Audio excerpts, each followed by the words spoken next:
नमस्कार, मैं हूं सौरभ त्रिपाठी। इंडिया न्यूज उत्तर प्रदेश उत्तराखंड देख रहे सभी दर्शकों का आपके अपने पसंदीदा शो हाहाकार में स्वागत है। इंसानियत और जुर्म का पुराना नाता है, हमारे चारों ओर फैला जुर्म का पकड़चाल।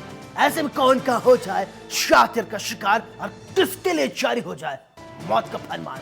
इतना नहीं, बेटा आज ये चाहते हैं जुर्म के सारे सबूत, जुर्म दर जुर्म, कत्ल दर कत्ल जारी है अपराध की दुनिया का काला कारोबार। लेकिन हम आपको सच दिखाएंगे, क्योंकि कहीं होता है रेप तो कहीं होती है लूट सरेआम। हो सकता है आपके शहर में वो अपराध बेखौफ घूम रहा हो, इसलिए आपको सावधान करने के लिए हम लेकर आए हैं हर जुर्म की पूरी दास्तान। आपको दिखाएंगे अपराधी का चेहरा खूंखार, जिसने मचा रखा है हाहाकार।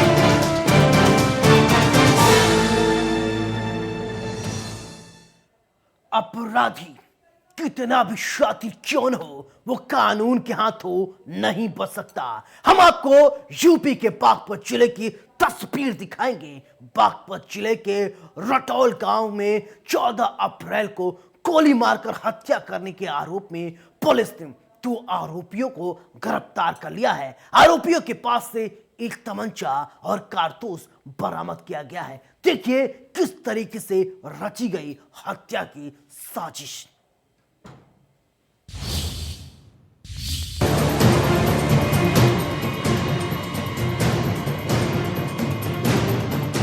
हत्या का खुलासा,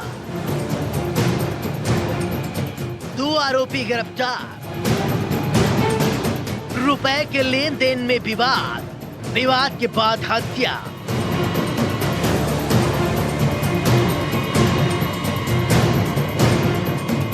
अपराधी कितना भी शातिर क्यों न हो, वो कानून के हाथों नहीं बच सकता है। आपकी टीवी स्क्रीन पर दिख रही तस्वीर यूपी के बागपत जिले की है। बागपत जिले के रटौल गांव में 14 अप्रैल को गोली मारकर हत्या करने के मामले में पुलिस ने 2 आरोपियों को गिरफ्तार कर लिया है, जिनके पास से एक तमंचा और कारतूस बरामद किया गया है। बताया जा रहा है पैसों के लेन देन को लेकर रिहान की हत्या की गई थी।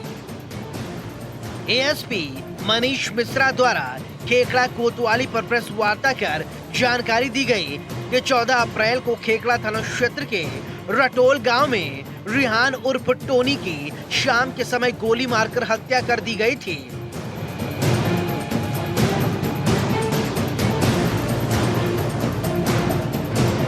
मृतक ब्याज पर पैसे देने का काम करता था और उसके बदले ब्याज ज्यादा लेता था। ब्याज के लेन देन को लेकर ही रिहान की हत्या की गई। हत्या के मामले में शोएब निवासी रटौल और साजिश को गिरफ्तार कर लिया गया है। दोनों आरोपी रटौल के रहने वाले बताए जा रहे हैं और आपस में अच्छे दोस्त भी हैं। पूछताछ में आरोपियों ने बताया कि रिहान को उन्होंने 1 लाख रुपए ब्याज पर दिया था, जिस पर वो 25% का ब्याज मांग रहा था। पैसा लेट हो जाने पर मृतक ने उनके घर पर जाकर गाली गलौज की और जिससे दोनों बर्दाश्त नहीं कर पाए और 14 अप्रैल की शाम को रटौल के पीर के पास रिहान की गोली मारकर हत्या कर दी। पुलिस ने आरोपियों को मुबारकपुर पुलिया से गिरफ्तार कर लिया। आरोपियों के खिलाफ हत्या का मुकदमा दर्ज कर कार्रवाई की जा रही है। 14 अप्रैल को थाना में करीब 9:30 बजे खेखड़ा के रटौल नगर के पास रिहान नाम के शख्स, जिसकी उम्र करीब 35 साल बताई जा रही थी, जंगल में अज्ञात लोगों द्वारा गोली मारकर हत्या कर दी गई थी और पुलिस परिजनों द्वारा पंजीकृत कराए गए मुकदमा के आधार पर कार्रवाई कर रही थी।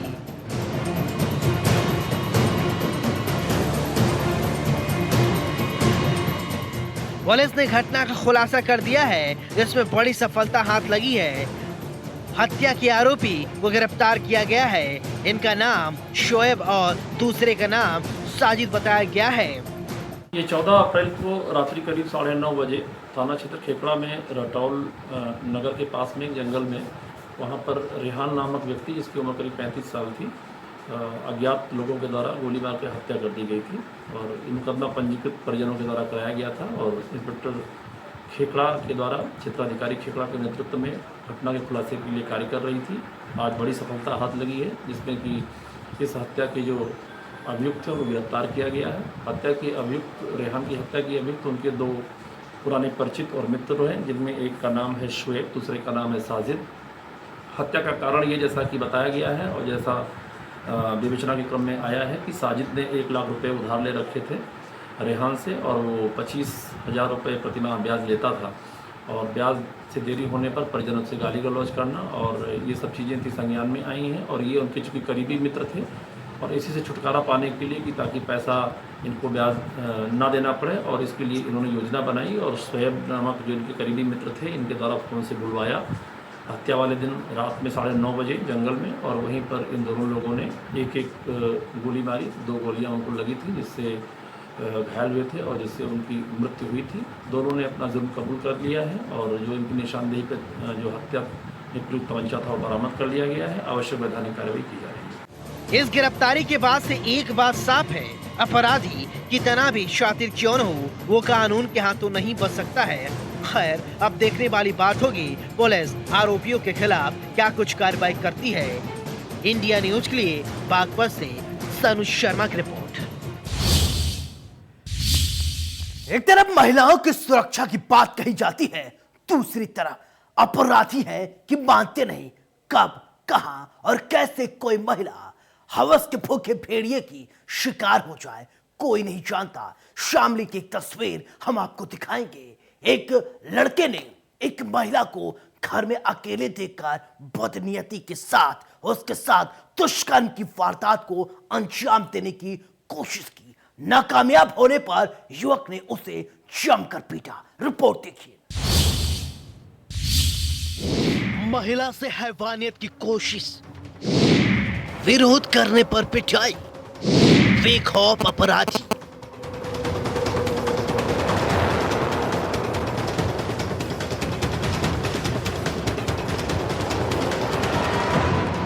एक तरफ महिलाओं की सुरक्षा की बात कही जाती है और सुरक्षा के लिए कोशिश भी किए जा रहे हैं, लेकिन दूसरी तरफ हवस के भूखे भेड़िए हैं कि मानते ही नहीं। आपके टीवी स्क्रीन पर दिखाई दे रही तस्वीर शामली जिले की है, जहां एक महिला के साथ हैवानियत की कोशिश की गई।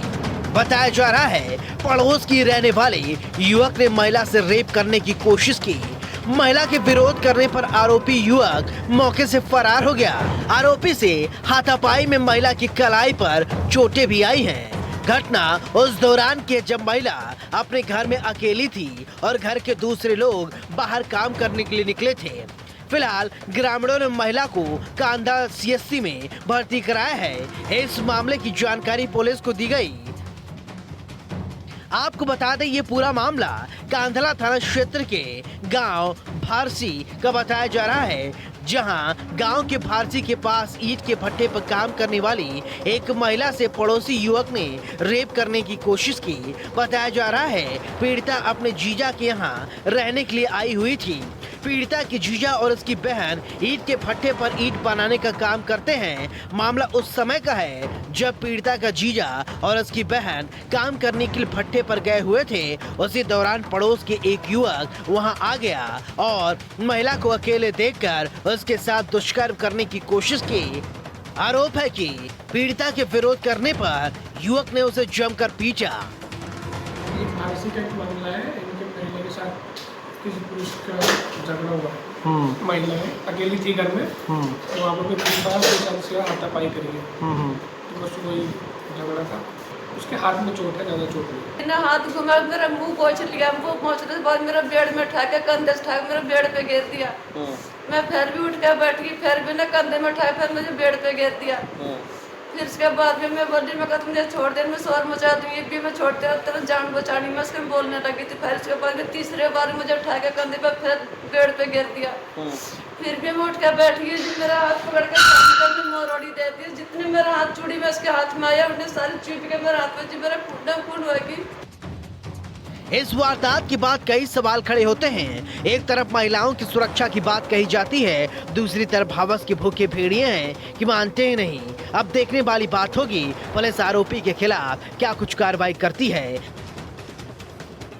इंडिया न्यूज के लिए शामली से वरुण की रिपोर्ट।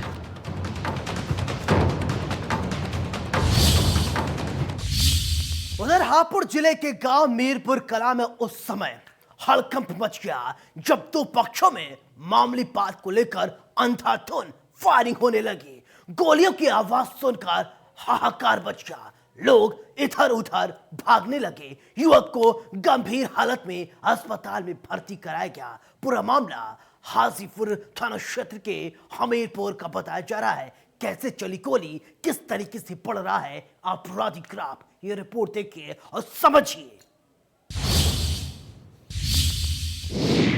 बढ़ता आपराधिक ग्राफ, न शासन का डर न पुलिस का खौफ, बेखौफ हो गए अपराधी। दो पक्षों में खूनी संघर्ष, एक शख्स को लगी गोली, गोलियों की तड़तड़ाहट से मचा हाहाकार।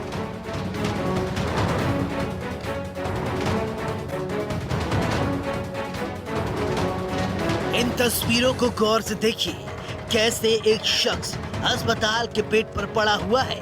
आपकी टीवी स्क्रीन पर दिख रही तस्वीर यूपी के हापुड़ जिले की है। हापुड़ के गांव मीरपुर कला में उस वक्त हड़कंप मच गया जब दो पक्षों में हुए मामूली विवाद को लेकर अंधाधुंध गोली चली। गोली लगने से एक युवक गंभीर रूप से घायल हो गया। पूरा मामला हाफिजपुर थाना क्षेत्र के गांव मीरपुर कला का बताया जा रहा है, जहां देर रात को दो गुटों में मामूली कहासुनी हो गई। वहीं दबंग पक्ष के लोगों ने अवैध हथियार से फायरिंग कर दी। इसमें देवेंद्र नाम के शख्स को गोली लग गई, जिससे देवेंद्र गंभीर रूप से घायल हो गया। गोली चलने की खबर से गांव में हाहाकार मच गया। गोलियों की आवाज सुनकर गांव में अफरा तफरी का माहौल हो गया। वारदात की जानकारी मिलते ही मौके पर पहुंची पुलिस ने घायल को इलाज के लिए अस्पताल में भर्ती कराया और मामले की तफ्तीश शुरू कर दी। पूरा मामला ये है जी, गांव में थे बालक, अपने गली में घूम रहे थे। पहले वो कलवा पीटा, फिर वो कुछ घर उससे कहने लगे तो उन्हें सीधी गोली चला दी जी। कौन लोग हैं जिन्होंने गोली चलाई? बस ये जी राजन है, एक दादा कहीं है। तो कौन सा गांव है आपका? मीरपुर कला। अब कैसी हालत है जिसकी गोली लगी? बस सीरियस है जी, पुलिस पड़ी है, 10-12 गाड़ी था वहीं वहाँ पे गांव में। थाना हाफिजपुर में एक सूचना प्राप्त हुई कि मीरपुर कला गांव में दो व्यक्तियों के मध्य मजदूरी को लेकर के विवाद हुआ, जिसमें एक व्यक्ति ने गोली मार दी। घायल व्यक्ति को तत्काल पुलिस द्वारा देवनंदरी अस्पताल में भर्ती कराया गया, जहां पर वह उपचाराधीन है। आवश्यक वैधानिक कार्रवाई कराई जा रही है। इस वारदात के बाद कई सवाल खड़े होते हैं। आखिर अपराधी इतने बेखौफ कैसे हो गए हैं? अपराधियों पर कैसे लगाम लगाया जाए? खैर, अब देखने वाली बात होगी पुलिस आगे की क्या कुछ कार्रवाई करती है। इंडिया न्यूज के लिए हापुड़ से प्रवीण शर्मा की रिपोर्ट। चलिए अब आपको फिरोजाबाद शहर के थाना दक्षिण क्षेत्र में लेकर चलते हैं, जहां एक मनचले युवक ने शादीशुदा महिला को खूब परेशान करने की कोशिश की। उसने किसी से नंबर लिया, महिला को फोन करता और उससे खराब गंदी बातें करता। महिला परेशान थी, हैरान थी। फिर महिला ने एक साजिश रची। महिला ने उस युवक को कहा, ठीक है, मैं तुमसे मिलना चाहती हूं और तुम घर चले आओ। युवक आया, फिर इसके बाद लोगों ने उसे पकड़ लिया। फिर क्या क्या, रिपोर्ट देखिए।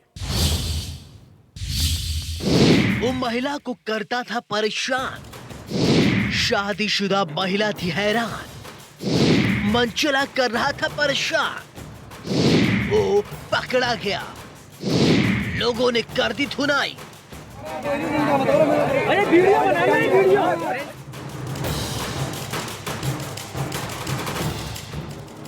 इन तस्वीरों को गौर से देखिए, कैसे एक युवक को लोग लोहे के खंभे से बांध रहे हैं। देखिए कैसे युवक की पिटाई की जा रही है।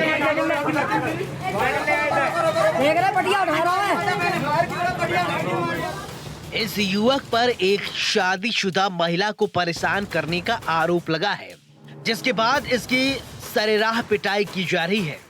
जी हां, आपकी टीवी स्क्रीन पर दिख रही तस्वीर यूपी के फिरोजाबाद जिले की है। फिरोजाबाद शहर के थाना दक्षिण क्षेत्र में 4 दिन से एक मनचला युवक एक शादीशुदा महिला को परेशान कर रहा था। परेशान महिला उसे पकड़वाने के लिए बुलाया, जिसके बाद महिला के परिजनों और स्थानीय लोगों ने युवक को पकड़ लिया। फिर उसकी जमकर धुनाई कर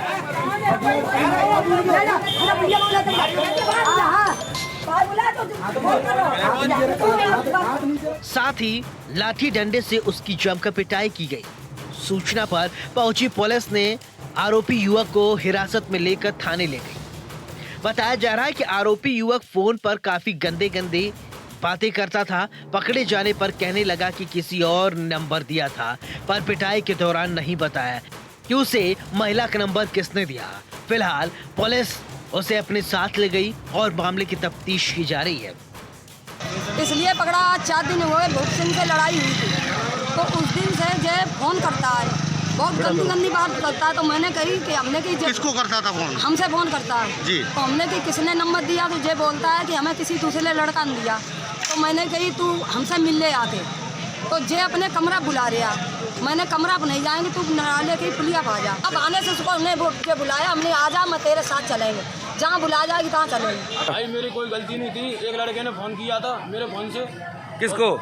किसी को किया हो, मैं अभी आप फोन मांगो, मैंने तो करूंगा नहीं, आपने मांग लिया तो किसी को कान पे लगा आया था, बहुत मारा इन्होंने, इसी चक्कर में मेरी कोई गलती नहीं।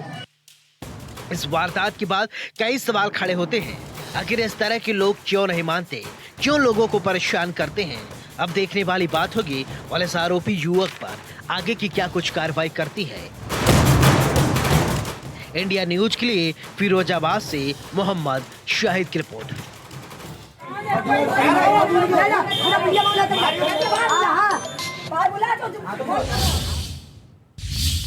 हमारा मकसद आपको डराना नहीं है, आपको बताना है समाज में किस तरीके से जरान की काली कहानी बोली जाती है। कल फिर मिलेंगे कुछ और काली कहानियों के साथ। तब तक दीजिए अपने दोस्त सौरभ त्रिपाठी को इजाजत। लेकिन चलते चलते दोस्तों एक गुजारिश, सावधान रहें, सुरक्षित रहें और अपना बहुत ख्याल रखें, और अपना कोरोना से भी बहुत ख्याल रखें, क्योंकि कोरोना की स्थिति लगातार बढ़ रही है। सावधान रहने की बेहद जरूरी है। नमस्कार।